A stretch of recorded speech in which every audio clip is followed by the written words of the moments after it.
Hi, I'm Jolly, host of the Jolly Abraham Show, and today we are continuing a series called Freedom Fighters. A freedom fighter is a person who takes part in a struggle in order to win their freedom, whether that struggle is emotional, mental, physical, or spiritual, and they have overcome and are now living free. Today's guest is the courageous, mighty, and powerful freedom fighter, Amy Varghese. Amy's testimony comes from a place of deep pain of depression and anxiety for over 18 years. Amy has found healing, however, on this journey, especially over the last couple of months. Through it all, God has done so much for her, and even in the pain, birthed a beautiful ministry that she is founder and CEO of, called One Mother to Another. This ministry is fast growing, and it blesses moms, whether they have experienced infertility, they have adopted children, they have lost infant or child, experienced infant and children losses, deal with special needs kids, and she sends them beautiful care packages.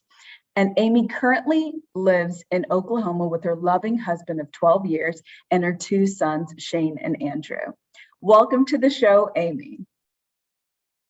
Hi, Amy. Hi. How are you doing? I'm okay. How are you, my friend? I'm doing good. So good to see you. You as well. You know, Amy, before we go any further, I do want to dedicate this episode to someone that's very dear to you, Priscilla George. I know that she struggled with anxiety and depression for many years of her life, and she was a beautiful soul, I'm sure. I know that she had her own pain and suffering, but that even in her pain and suffering, she encouraged so many others.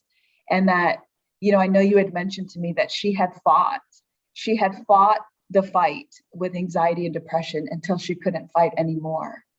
Can you tell me a little bit more about her? Yeah, so this is really fresh. She actually just passed away yesterday. I'm so sorry. She was the sweetest soul. And, you know, she was really open about her depression and her anxiety. She was so open about that and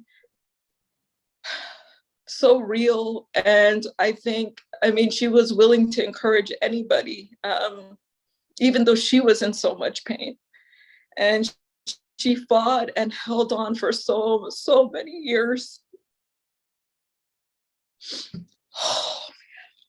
okay.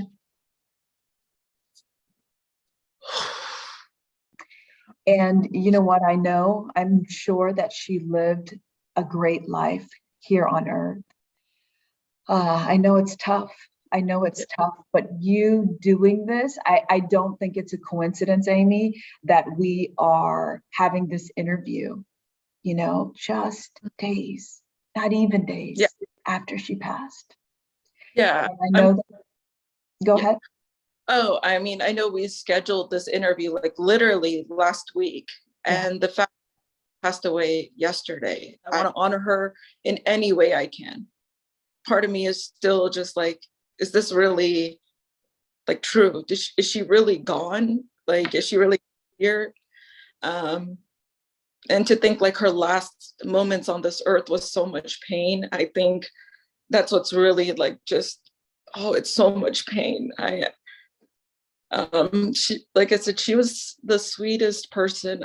In her pain, she would try to encourage others. And for someone who struggles with depression, mostly anybody I know who struggles with depression, I would 100%, you know, say that their gift is probably encouragement. Yes. And that they are able to empathize. I have seen it across the board, and she was that. She was an encourager. She was someone who could empathize. She was so real. She held on so long. I think I just can't believe like it happened yesterday. Like I literally yesterday. Yes. And so, Amy, I thank you so much because I know it takes so much courage. I was ready to reschedule this interview, but and I said, Amy, if you cannot do this interview, it is okay. And you texted me back and you said, no, I have to do this for her. I have to honor her life, and I have to shed light for other people to know that it's okay. It's Yeah. okay to get help. So I just thank you so much for being here and your courage. You know, I know since the pandemic, there's so much anxiety and depression, especially here in the US. I mean, I read a recent statistic from the Anxiety and Depression Association of America, and it says that anxiety is actually the most common mental disorder in the US, affecting 40 million people ages 18 and older. Yeah. And that people who struggle with anxiety, um, more than half also suffer from depression. Like they go hand in hand. And if you suffer from depression, more than likely you have some underlying anxiety as well. Yeah. 100%. And that anxiety, right, Amy, that it stems from a complex set of factors, right? So studies show that it comes from genetics, what personality, your brain chemistry, and also life events, how we grew Right. up, the environment that we were in growing up. Right. Right. You know, another interesting fact that I found was that since the pandemic, since COVID, from what is it, April through September of 2020, that the most highly affected group of people is actually young children from ages 11 through 17. Right. That to me was just mind blowing. Amy, can you speak to, going into your story when you were a young kid yourself, teenager? Right. Can you share with us, like, what were some of the first signs or the first experiences that you had with anxiety? Yeah, so you kind of hit it right on the knot. Like, so some of it was generational. So I do have mental health illnesses in my family. When some of it was words spoken over my life at a very young age. When I was 5 or 6, I had a teacher come and tell my parents, you got to get her on meds. She has psychological issues. This is at 6, 5, 6. Parents actually had to hold me back a grade, Okay. because I mean, we were speaking our language at home, and we were, I was learning English at school. So that was a lot to do with it too, like just the language barrier.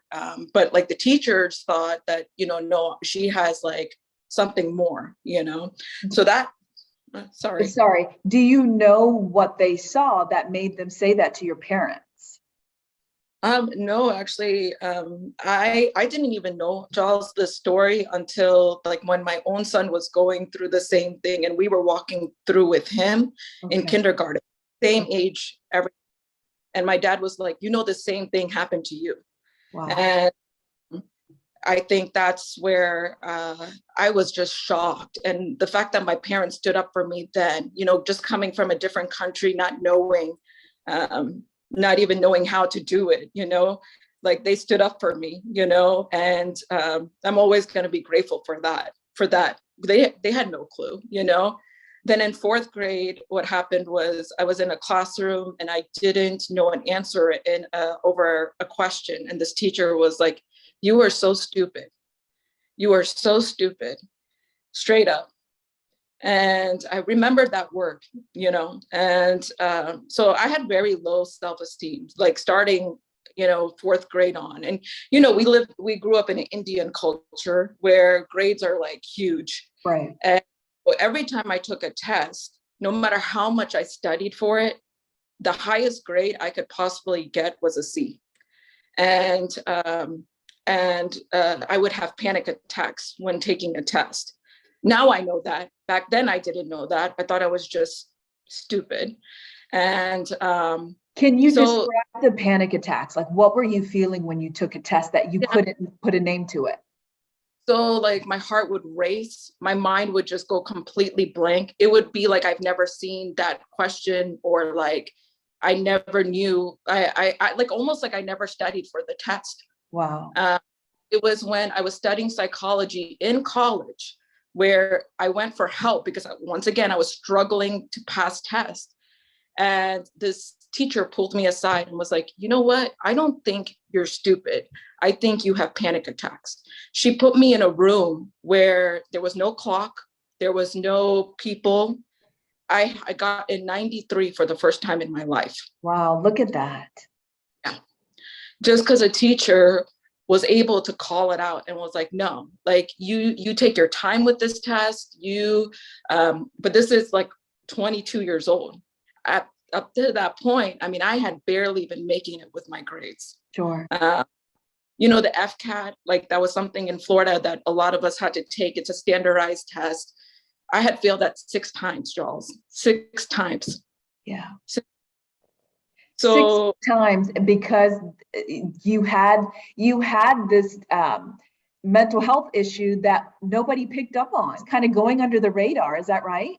yeah, and like, I graduated with like 10 other Indians, so they're all like flying through, this test with no issues. I'm the only one. Sure. And the guidance counselor even told me, if you don't pass this test, you're not going to graduate, and I literally, like, my self-esteem was so low. And then another part of what triggered all of this was like, I did entertain this thought of like, what would life be like without Amy? Sure. That started at a very young age too, And so when horrible things would happen, or I would do something wrong, I would hurt someone, that's the first thought, more than working it out and, processing it.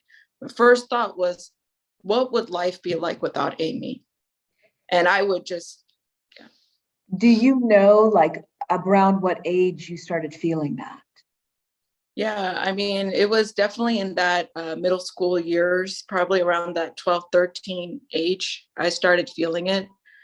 And I was really, I'll be honest, I was really, really, I'm a high extrovert. So like, I knew, how to carry conversations with people. I knew how to like put myself out there. I love people. I love having friends. I love being around people. That's the stuff that, just fuels me, Yeah. But I also, when that would happen, what people didn't see was the amount of times I would close my door and cry for hours. All my journal writings at that age were, I hate myself, going through all those thoughts, and it was just this constant, like, okay, these people tell me I love them, but I can't process how much I am loved. I can't process that. Or like they would tell me how much they love me, I should say, but I couldn't process it. I couldn't it didn't connect. Yeah. Sure. So when you had these suicidal thoughts, when you had these extreme feelings of loneliness or hopelessness, sadness, I loved that you even journaled, that you even thought, let me just write this down, because journaling is actually a form of therapy. It's just cathartic, it's freeing. But did you Yeah. go to anyone with those feelings, Amy? Did you tell anybody about how you were feeling? I didn't tell people because once again, we're in the Indian community, right? Like, it's just hard. I mean, I would try to open up maybe at times a little bit, but then like word would get around, you know how that goes. And it just, what would come out, it would just like, my parents even like had someone like tell them like, hey, your daughter's going through this, and she's had suicidal thoughts. And they were broken. Like my parents were broken because that's how they heard, and it wasn't like a loving way. It was like when somebody had told them, it was more like a shameful way. Right. Like, and that's kind of the community we grew up with. The one, I will say this, of course, he's your uncle, Sam uncle, from Florida. He was my youth leader. And so I did open up to them. I was very comfortable around them. So I did open up to them. And they were very like, they gave me a safe place. And I will always be thankful for that. I will always really be thankful for that. Oh, that's awesome. I'm glad that I totally understand when you say your parents were broken by the news. And right, we as kids, we don't want to do anything to hurt our parents. We don't want to bring them shame and guilt. So we'll even like not say anything to not bring our parents pain, and Oh, anguish. yeah. So I totally get that. I totally understand that you maybe didn't feel, or you didn't even know how to tell them. You didn't really know what you were feeling. You just were feeling what you were feeling, right? Right. And like, my dad is very well known in our community. He's a pastor, and reputation is huge in our community. Like reputation, everything, right? That's right. So on the verge of like, you're trying to keep your parents' name, not from going. And so you feel guilt for feeling all these things, Yeah. shame. And I will say, this is all not from God. Of course, I know that now, couldn't connect it back then. And for all these years, but yeah, I mean, it's heartbreaking because our community needs help. Like our community needs these resources, and I think about my life and I think like, if I had gotten that 18 years ago, where would I be today? Of course, I'm so grateful to be here. Of course, I am thankful. I'm thankful I finally got the help. But what would have happened in my life if I had gotten the help that I needed 18 years ago? Where would Amy be today? Right. You're absolutely right. So I lost so many moments as a mom. Like I lost so much. It's just this year where I feel like I am truly enjoying the joy of motherhood, Yes. So it's like, and your kids are 7 and 5.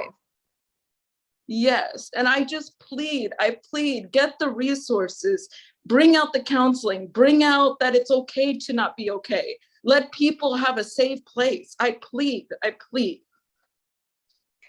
Amy, can you take us to going back to your story? When would you say the anxiety and depression got worse in your life? Yeah. You mentioned, high school or middle school, then teenage years, and then tell me.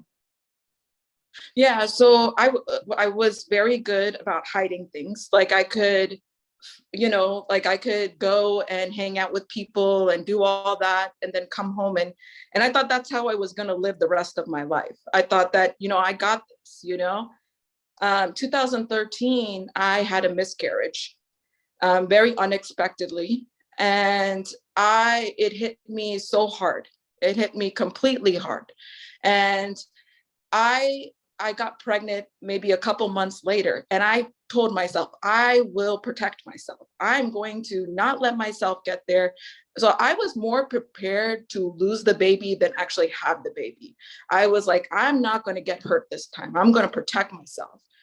I had my baby boy, Shane, in January of 2014, and I got hit with postpartum depression.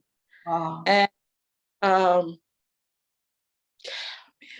like, it was such a time in my life that I don't allow myself to forget that, because that is my driving force for my mom's ministry. Mm-hmm. Everywhere I go, people would be like, enjoy these moments, enjoy every moment. And I was like, how? Yeah. I remember there was a day my husband went to work, and I literally put Shane on the floor and I sat next to him. And I said, God, if you're going to allow me to keep going, you need to help me with this baby. I don't know what to do. Yeah. I don't know what to do. Like I had fed him, I had, I had done everything I knew.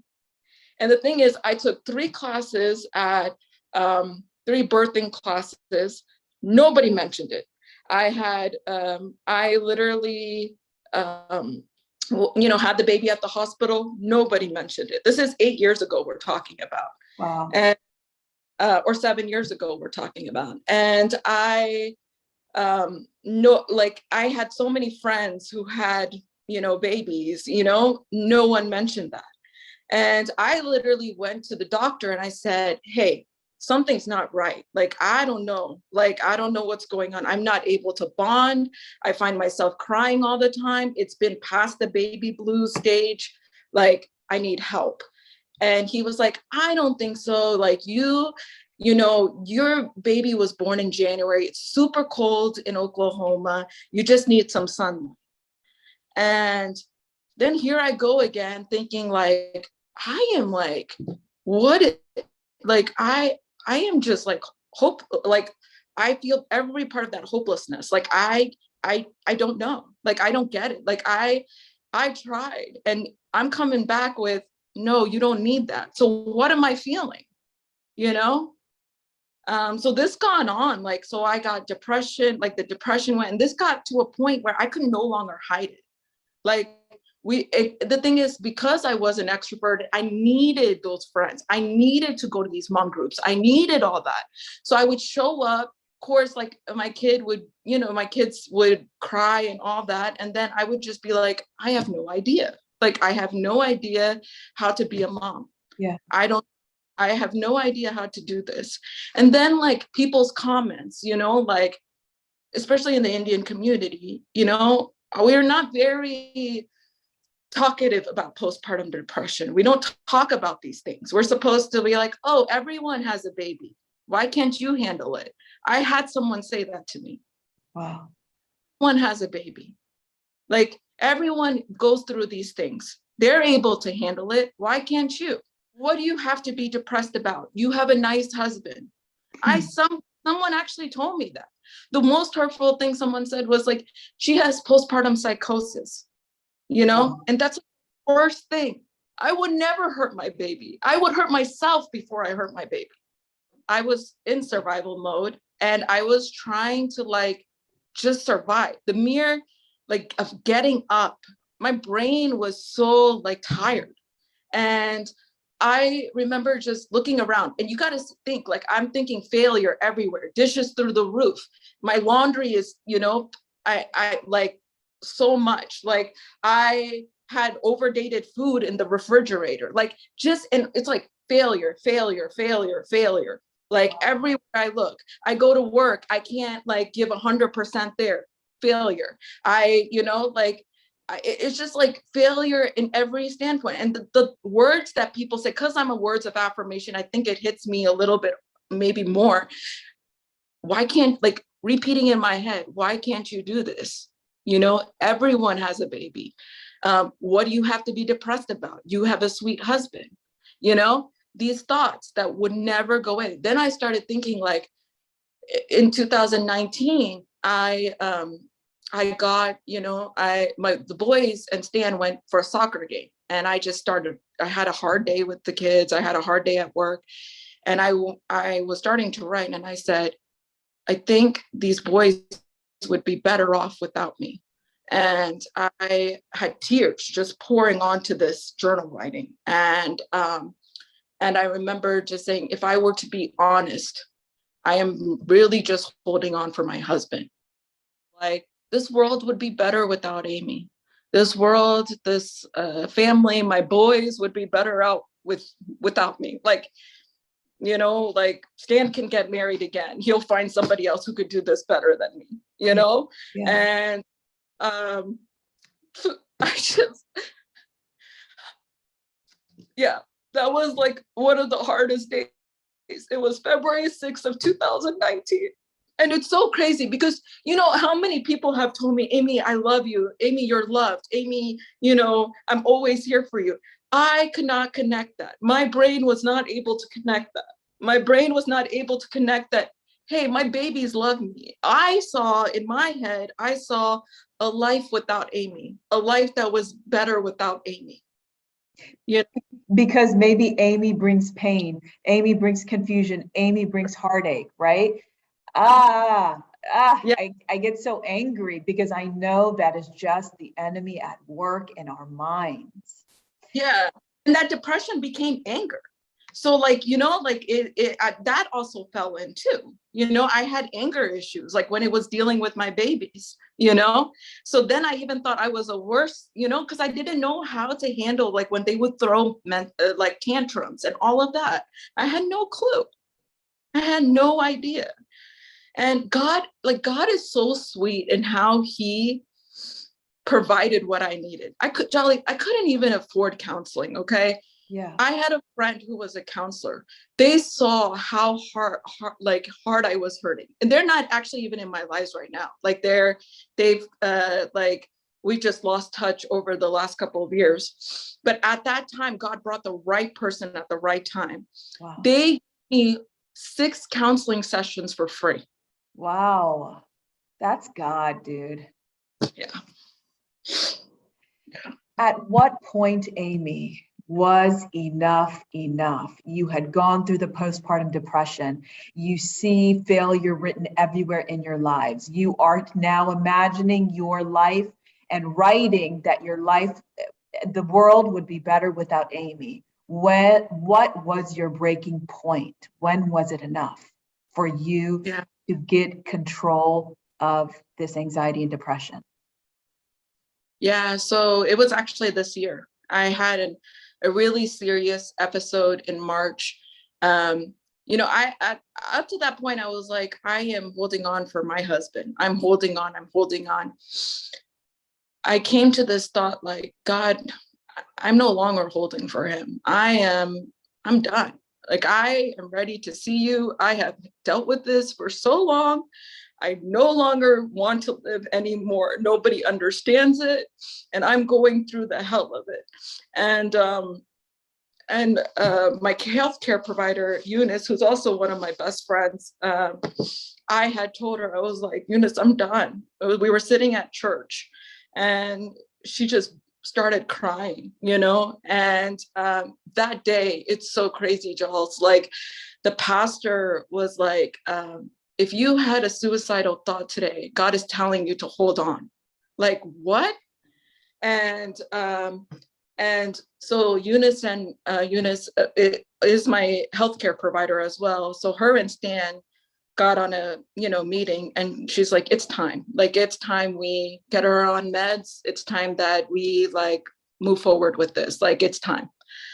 And she found a psychiatrist, and here in Oklahoma, we don't have a lot of those. And so like the waiting time is like 6 months to a year before you get in. I don't know how, it's God. Like there's no other definition, but the psychiatrist was like, hey, we have a cancellation for tomorrow. Can you be there? What? And there was an opening, and she got me on meds. The first medication she put me on worked. Wow. I think you have been suffering for so long that anything at this point would have helped.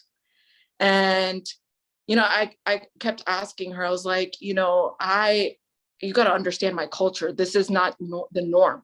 Yeah. And because that alone, like that process even was something. Like it wasn't just like, oh, I'm depressed, like let's get on medication. It's like, Right.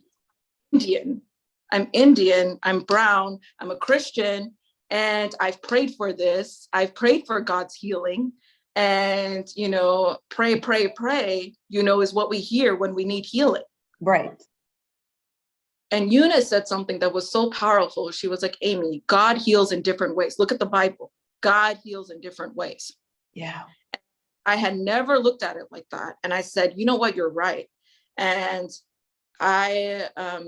it worked. And I will say, I mean, this is only the last couple of months I can speak for my life. It has been amazing. Like I have been able to like live life like to the full. Like my baby boys have been able to experience a mom that has joy for the first time in 7 years. Amen. 7. Amen. And I just think to myself, I'm like, thank you, God. Thank you, God, for everything, the way that it worked out. Like, and I'm just like, I talk about it. Like, I'll be honest with you, Jolly. I talk about being on meds now, like anybody would talk about like being on meds for anything, because I'm not ashamed of it. Very I good. am function because of it, I'm able to function because I'm on that, and I'm a huge advocate for people getting the help they need. I'll be honest, I go to counseling, that helps me. Why wouldn't I do something that would help? Why wouldn't I do? I remember like years back, someone was like, you are weak because you go to counseling. No, wow. I am strong counseling, Right. And so it was like, this is what I want to like really emphasize, especially for our community. When you're going through something tough like that, you have to like get an outside perspective, because like Stan was amazing. My husband is my rock. Like, he is my like best friend. That's like, a lot of times people would ask me like, how did you know your husband was the one?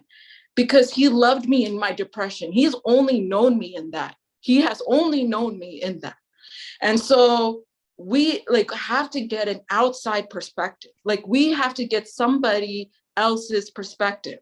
Having Eunice there, having my best friend, like telling her about it, telling people that's outside of this, outside of us, like got the light in the dark, got the light. And I was so good about, closing the door on that for so long, closing it, like, putting it in the dark for so long. And then I finally, if I was going to be here for my babies, if I was going to see them graduate, if I was going to see them like have babies of their own, I knew I needed the help. I knew I needed to do this for my babies. I knew I needed to do this. Amy, I know we're both crying. It's okay. It's good. Why do you think that there is such a stigma with people of color, whether it's the Indian community, the Hispanic, the African American community?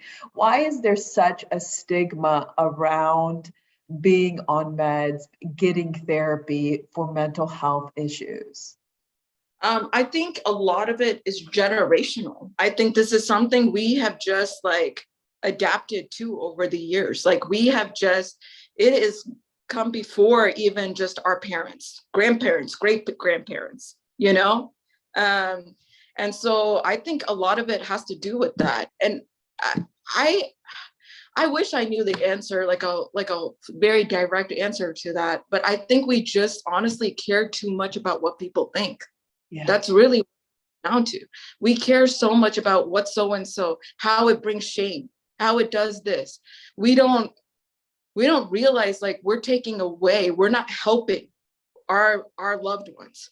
Because when I think about my cousin, I think now people are like, I wish. We go through that rabbit hole now. Like, I wish we had done this. I wish we had done that. I think we just care so much about what people think.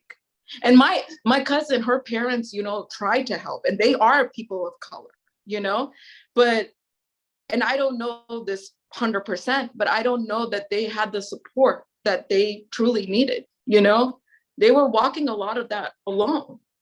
Sure. And I think a lot of times people think, I just don't know what to say. I just don't know what to say. Like, if somebody's going through depression, you don't have to say anything. The very fact that you can just sit there in their pain means so, so much. The very words like, I am sorry, I don't know what you're going through. Yeah. I don't. Not like trying to, oh, I went through this 1 week of, sadness. Like, trying to like relate in some way, that doesn't help. Yeah. Just sitting with people in their pain.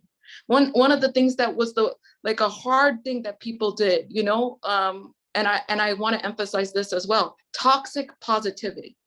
What is that? Okay, so those are like words of like, think positive, Just smile.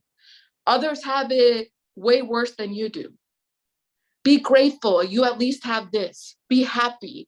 I think people think that they are trying to help when they are saying, just think positive. But that's not realistic. I can't. Don't you think I would do that if I could? Wow. I'm passionate about that because I got that so much during my years of depression, where people would tell me stuff like that. That would hurt me so much more. That would hurt me so much more. Things aren't that bad. It's toxic. Wow. Yeah, that's good. I never heard those words, but I know that people mean well. They exactly what you said. They don't know what to say. So, and sometimes silence is golden, right? Sometimes Right. it's okay not to say anything, that's the best therapy.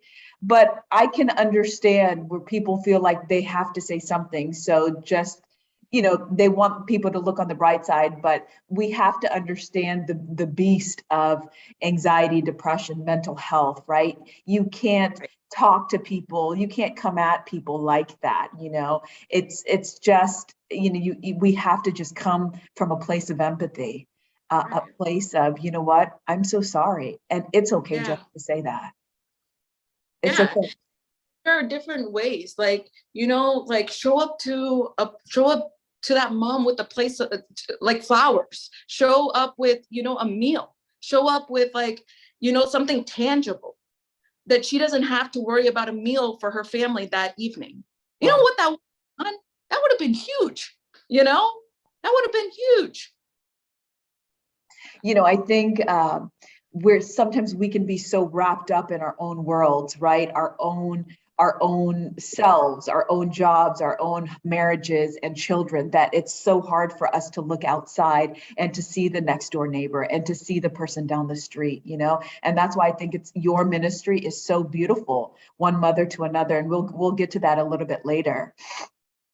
Amy, talk to me about your friends and family, how they have been on this journey. You mentioned your healthcare provider that was just vital in you overcoming, and some people that had helped you give you free counseling sessions. How has your family, however you define that, and your friends been there for you during this journey of recovery? My husband was such a huge part in helping me. Even my baby boys. Like, I'll tell you, one day, there was a day that I specifically could not get up. I actually could not get out of bed. My depression was so hard that day. My baby boy, Andrew, who was probably like maybe 4 at that time, or 4 or 3, he just came up to me and he saw me crying, just crying in the bed. And he said, "Mama, I'm sorry." Oh. And he laid next to me until I could get up.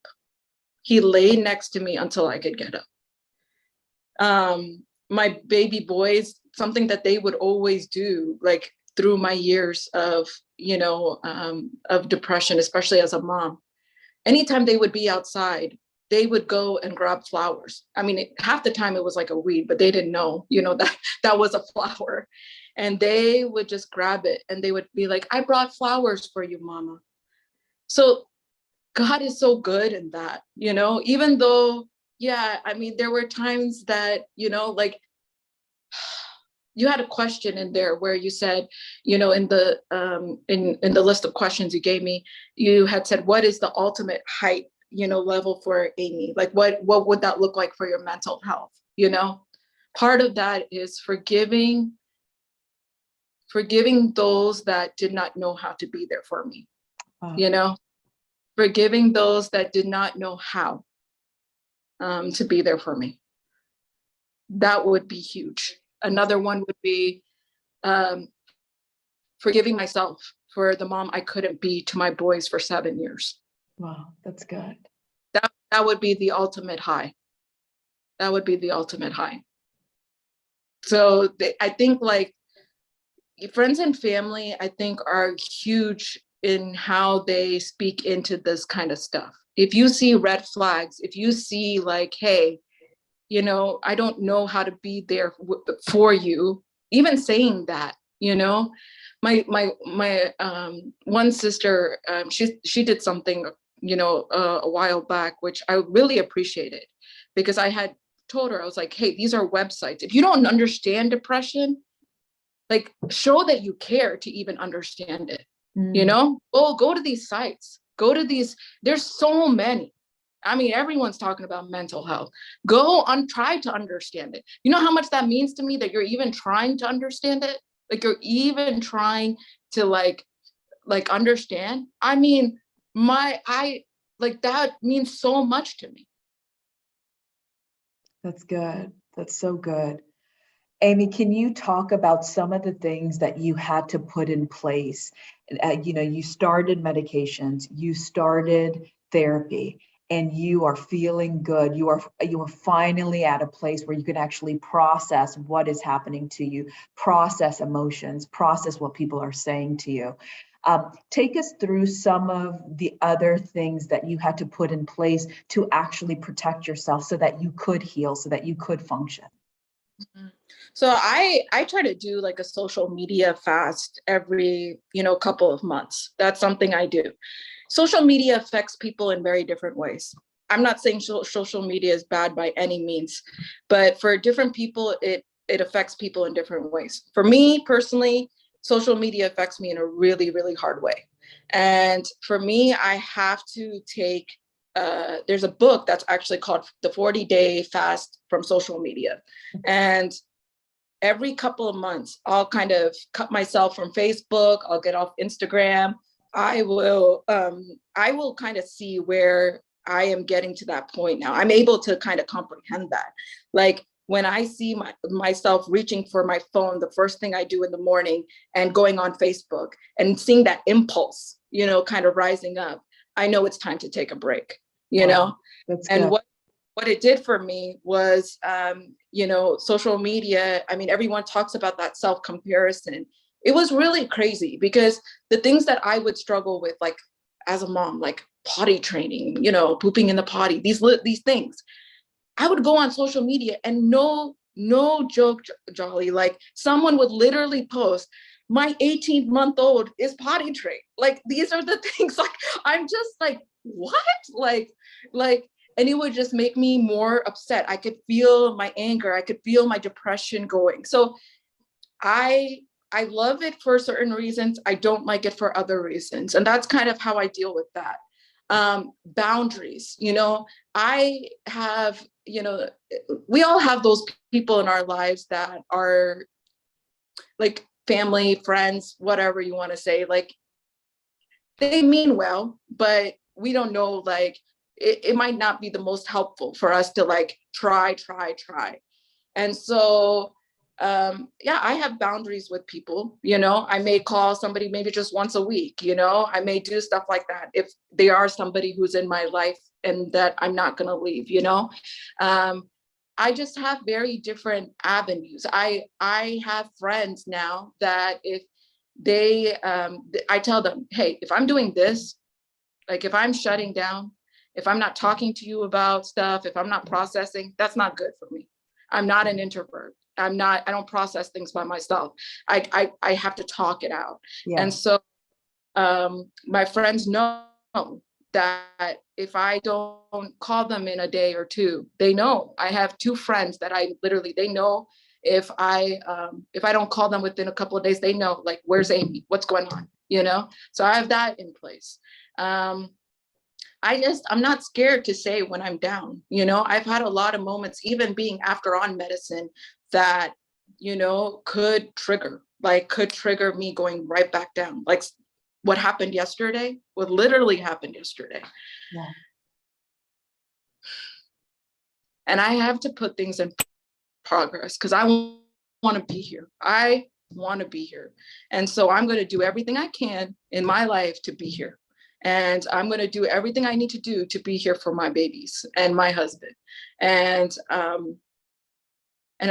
I know now why, like, I had been struggling for so long. Like, I understand it now. Because I mean, I remember you always talking about saying affirmations over yourself, you know? And I know we had a conversation a couple months ago, and I remember you saying that. And I remember there was a shift in that, even like God just brings the right people at the right time. And that affirmation, you know? And I said, I am an encourager. I am an encourager. Like this world is better because Amy is in it, you know? Amen. And even just saying that, you know, it's like, I would never have said that, never. Yes. So God just brings the right people, but it's like, there was a fight inside of me that I was like, I want to keep. And when that thing happened in, you know, March, I had to cry out. I was like, this is no longer okay. Like, I am not going to be in a good place if I don't get the help I need. And so I am so grateful. I am just so grateful. So I will never take that for granted. I will never take that for granted. Wow, that's so beautiful, Amy. Amy, how do you feel? I mean, granted, we know that you've said that you've been on meds, you're in therapy, you've put these boundaries up, but what has changed on the inside from Amy of long ago to Amy to today? How do you think differently, and how do you behave differently towards yourself, your outlook on life, and others? Oh man, my life has completely changed. I am like, I feel like I'm on a cloud, to be honest, for the, you know, like, I feel like I'm able to do the things that I couldn't do before. I can make meals for my family. I mean, I'm thankful for these things. I'm thankful to get out of the bed. I'm thankful to be able to like go and wash my dishes. I'm thankful to have clothes to like fold. I am able to do these things, you know? And I've stressed this, that God brings the right people in my life. Even like something like, I struggled with dressing, with clothes, like wearing, like I never knew how to dress myself. You know, I was like, I need to be skinny. I need to be skinny. And so the clothes I would always buy on the rack would always be like clothes that, you know, like I could never, it was not for my body, you know? One of my best friends, her sister's a stylist. She normally charges like $900 for a session. She's like, Amy, I'm just going to go to the store. I'm going to run and get all these clothes. You buy what you want. Ever since that, I can't tell you, my self-esteem has gone up. Amen. Like, I love my body. I love, you know, like I am Yes. just, and I'm exercising not to lose weight necessarily. I mean, if I lose weight, that's huge. I mean, I've been working on that for a long time. I mean, that's great, you know, but I'm exercising. I'm on the bike because I want to. I love myself. I love who I am. I am taking supplements. I'm taking the things that I need to do to process. I have people in place. I'm able to function. I know what I need, you know, I know what I need. And like, I'm able to do that because there are things that got switched in my brain. Like, and that was another thing, Charles, I didn't even say this. My healthcare provider, she took a blood work on me, you know, a couple months ago. And she was able to coordinate that. There was things that she looked at, you know, that was coordinating to my depression. Wow. You know, because for the first time in years, I was able to say, this depression is not my fault. Yes. This is not my fault. That was so freeing. That was so freeing. Like, when she was able to say, Amy, like, if we give you just the supplement for this is going to change your life. This is going to help. This one thing is what's causing those suicidal thoughts, those, like, you know, and not many doctors look at that, you know? And so it is huge. It's huge, you know? So it's like, if you go to your healthcare provider, make sure they're looking at every avenue, like make sure they're looking at every single thing. This depression is not your fault. That's what I would want to emphasize too. It's not your fault. And I was not able to think like that for so many years. So many years, I was like, is my fault. Like everybody else got this mom right thing done. I cannot figure out how to like handle my kids. I don't know how to like be a mom.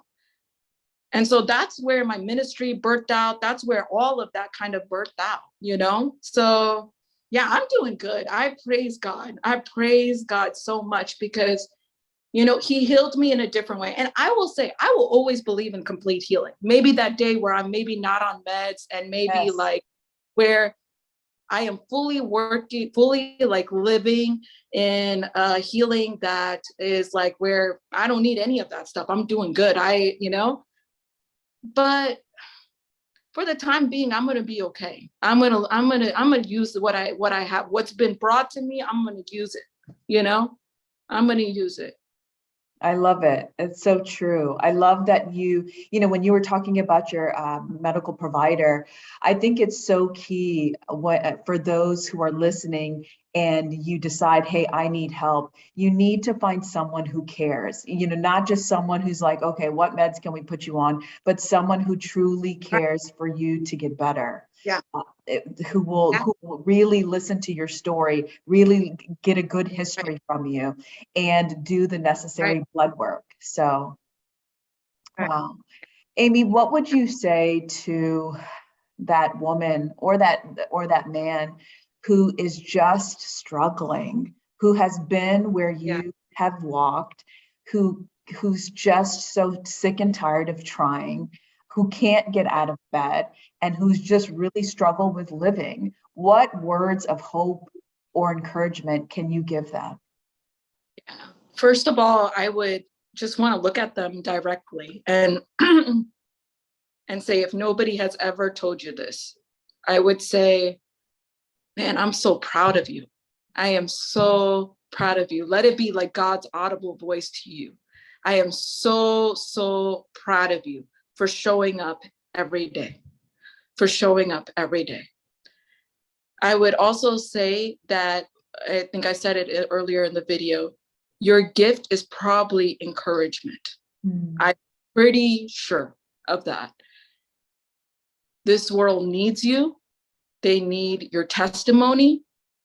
The reason that you're even listening right now, that's God ordained. I'm telling you, like, get the help you need. So people are out there. People want to help. People want to help.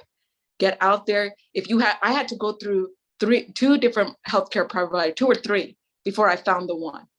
Wow. And so go to what you need. I had to go to 2 or 3 counselors before I found the one. So keep going. Keep going. This world needs you. We need you. Yes. You matter.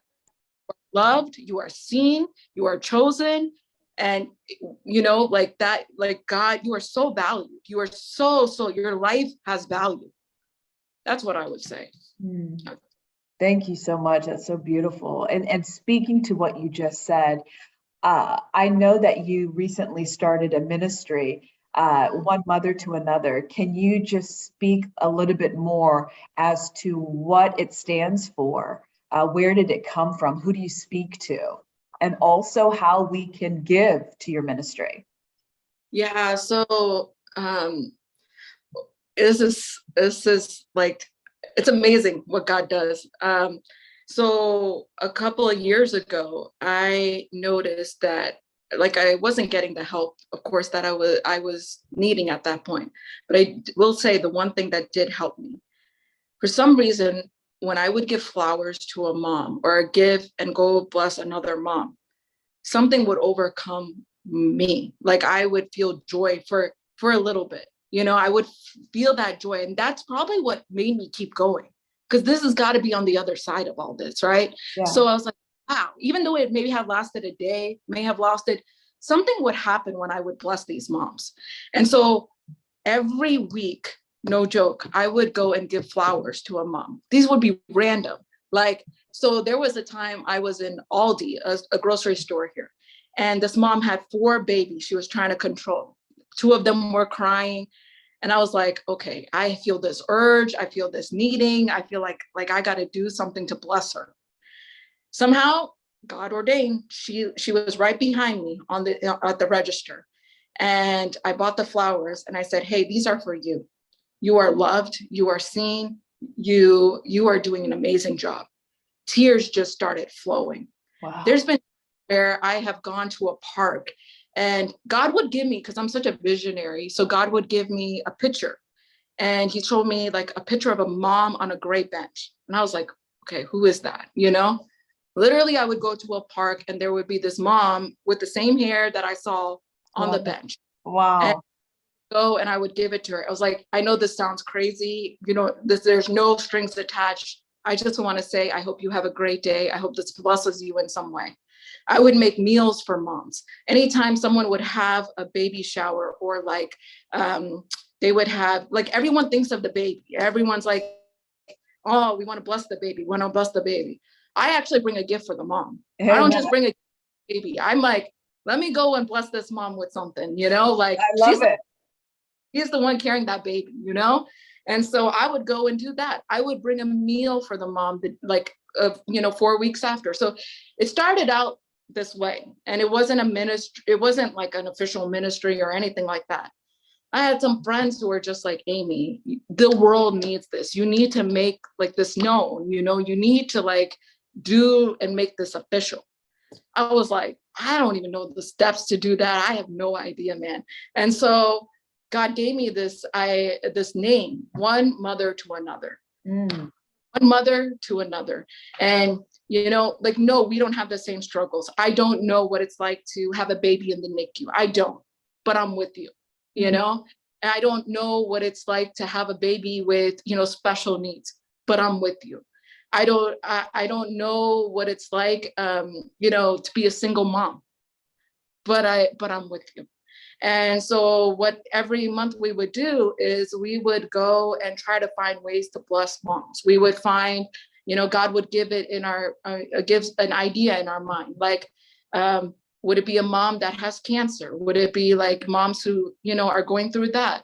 Just different things. Moms who are, you know, have autoimmune diseases, like just very different things over the months. Sometimes it would be very random. Like I would just send a care package to somebody who I just thought in my head, I'm like, why is this name keep on popping up, you know? And I would go and send that package to a mom. I'm like, I just want to bless you, you know? So that's kind of where it all stirred up. And like, I remember like my boys would give those flowers every time, you know? And that's where the flower idea came from. It was just, and like, I felt that joy, you know? And so I was like, oh, let me go and give somebody that, you know? And so God did not want me to give up, even though like for so much of it, I was walking it through by myself. God did not want me to give up. God would put people, God would put like just using every single person, a message. My pastor, like, I don't talk to him throughout the week. That day that I literally said that, he never says stuff like that. He was like, I just want to talk to the person who has been having suicidal thoughts. Yeah. Do not lose hope. Keep moving, keep pushing. What? Like, I'm like amazed, you know? So, yeah, so that's kind of that was for you. That was the Lord speaking to Amy. Yeah. So that's the kind of, and I just want moms to feel like they're seen, what they're doing matters, because the moms are, okay, I mean, dads do a lot. I'm not trying to say dads don't, but like moms, like take a mama out of the house. That's huge. You know, we do so much. And I think moms need to be honored more than Mother's Day. I think they need to be honored throughout, you know? And so it has been my passion. And now, like I remember telling you earlier, like, I can see why, because for so long I was, doing this ministry, but I was like, God, I'm still in depression. I'm still in depression. I don't get why I'm doing this. Why I'm blessing all these people. And I'm still living this. Like I'm still in the struggle, you know? And like, now I see, I'm like, this is my passion. Like, this is like, I'm honestly trying to find a job that blesses moms. Like, even if I could do it for free, I would do that. You know, like, it's just like, I love blessing moms. I love it because I know when I was in that pit of depression for 7 years, you know, and walking my babies through all that. I mean, just putting clothes on them, getting them fed every day was a struggle. And So my heart goes for moms who feel that. And I think about my cousin, you know, two baby girls. She fought and held on. And I think about her every day, her every day, what every day made it look like for her. I think about that. And I just think, man, like, for her to get up and do that every day for 3 years of being a mom, for being six months as a mom, the strength of that, to even do that. Yeah. She posted a song. I never had even heard the singer before. And the words of that song, it said, she had posted the song on her Instagram. I was just looking through her Instagram yesterday, just kind of like, I just wanted to hear what she has to say, all of that. And she said, one day I will look back at this and the pain had a purpose. Mm. The pain had a purpose. And yeah,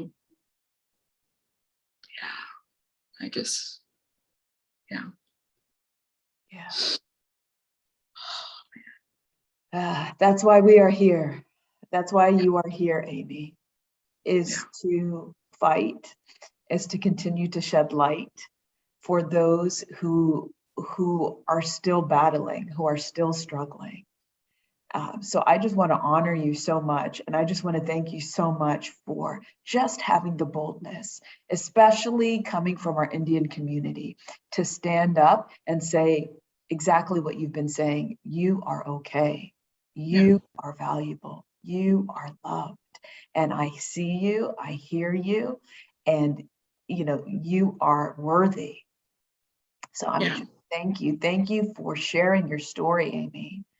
And thank you for just sharing your struggle, your pain. I know there are so many people watching today and in the future that are going to be seeing this video and are going to be touched, and something is going to hit them, like a ton of bricks. And God is going to do a transformative work in their lives from this video. So thank you. Amy, what is the best way to contact you or to support your ministry? You have an Instagram, is one mother _ to another. So okay, great.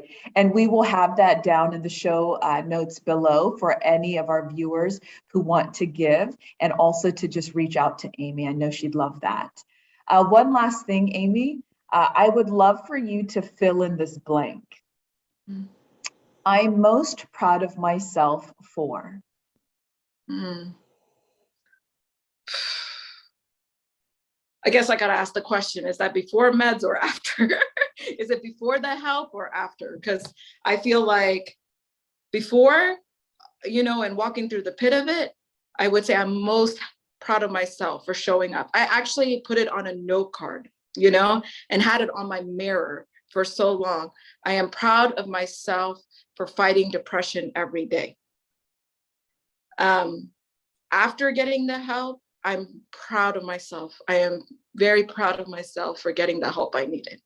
I'm proud of myself for speaking over future generations, and I am proud of myself because I'm going to make sure if my boys ever get, I pray they don't, but we don't know what our kids will ever go through, like life happens. If they do go through anything, I'm going to be there for them. I'm going to walk them through it. I'm going to do whatever I can to make sure that they are going to get through that. And I'm proud of myself for breaking that, because this is generation after generation in my family life. I'm going to break it. I'm going to break it. It's okay. Whatever I need to do to make myself, to have Amy here, I am going to do. And so, that's where I'm at. That's kind of where I'm proud of myself both ways. So. Love it. And Amy, if I've ever met a freedom fighter, girl, it is you. You are a true freedom fighter through and through. So thank you so much for just being on the show. Folks, if you liked this video, please give me a thumbs up. Subscribe to the channel. If you Love the content that you're seeing, and definitely share this video with someone that you think may need to hear it. And if you yourself are struggling, if you feel that, hey, you know what, I have some mental health issues, anxiety, depression, PTSD, just so much stress, and I need help, in the show notes below, we're going to have resources for you where you can call. Also, just how to get connected with a mental health provider. Say you just don't want to actually go see someone. There are telehealth providers that are available for fast, easy online care that can give you medications. There's also therapy you can get online, all with and without insurance. So there's no excuses. We want you to get help if you need it. And just to let you know, we love you. We thank you for watching, and I will see you in the next video. Thanks so much for watching. Thank you, Amy.